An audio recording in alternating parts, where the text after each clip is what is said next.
Well, a very good afternoon to you. We are coming to you live from Naivasha, where the second day of CIO 100 Symposium and Awards is going down, this being the second day after it started officially yesterday. And there's a lot of conversation today and exposition on just tech solutions on from various sectors that are being exposed right here. And apart from that, we've had also discussions and panel discussions on various topics, among them policy regulations when it comes to matters innovation. And right here I'm joined by Louis Otieno, who is the chairman for Sera Africa, one among the many technical companies here in Kenya. Thank you so much, sir, for joining us. Thank you. There's an issue on policy regulations when it comes to innovation. Where is the country from where you see right now when it comes to policies on matters innovation? Well, there's a tension between innovation and regulation, and it's important that the balance is good in the sense that you do not want over-regulation that will end up thwarting innovation. But at the same time, you don't want reckless innovation that becomes harmful to the general public. So that tension is really what policy tries to balance. So the person developing policies is basically tasked with the responsibility or the objective of coming up with policies that allow for innovation to happen without over-regulation. Okay?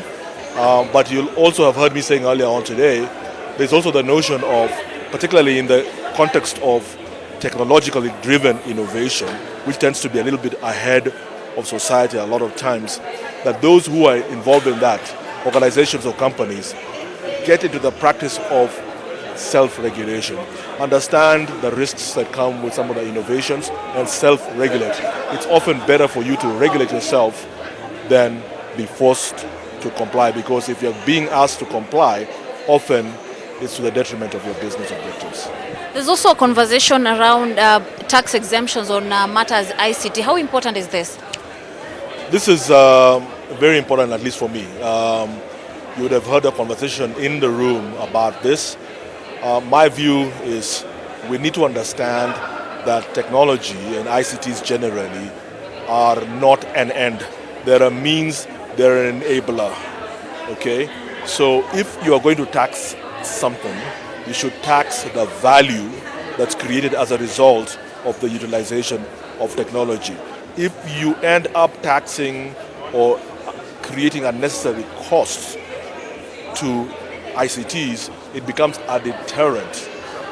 So you'd have seen the example earlier on, there was a conversation around digital inclusion.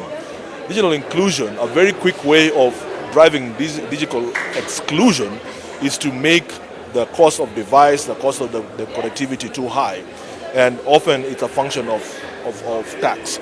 So I would actually go to a point where I would say it's to the interest of a government or a country to encourage the adoption of the utilization of technology so that you bring into the formal sector participation.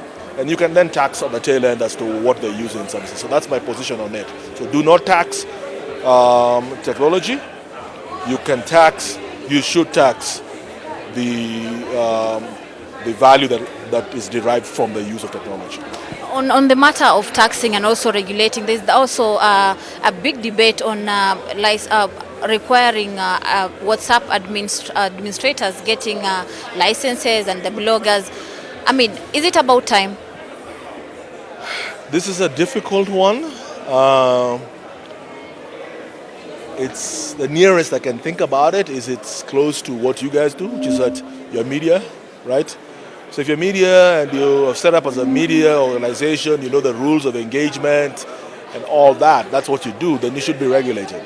But if it's just purely a platform for communicating as a group, families, basically enhancing or facilitating social engagement, not only do I think it's inappropriate, but I find it difficult as to how you're actually going to police it or enforce any of that.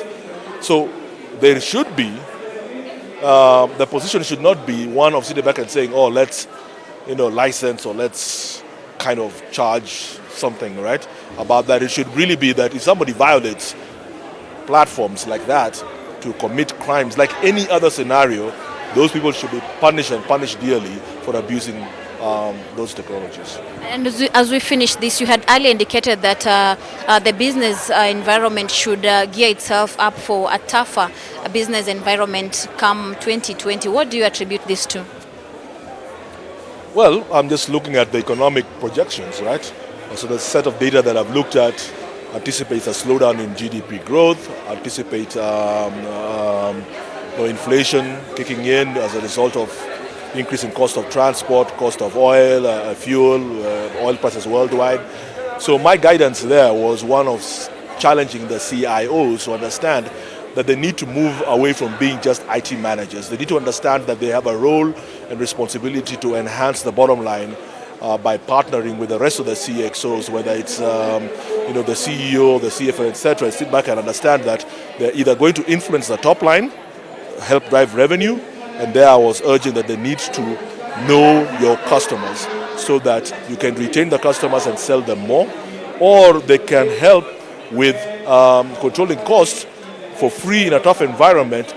It's going to be more difficult to employ more people. You can actually see a situation where there'll be less people, but those people must generate more revenue. So there needs to be more productivity. So there's a role there for CIOs, and they need to learn to understand that and learn to have those conversations. Thank you so much, sir. Thank you very much. Louis Onyango Otieno, the chairman, Sera Africa, speaking to Metropole TV on this second day of CIO 100 Symposium and Award that is already going on right now on the second day. Tomorrow is the final day where we'll also be having awards to the best companies, according to the CIO 100 group. Of course, we'll be keeping you up to date on everything that happens right here in Naivasha. Back to you in studio, Simba.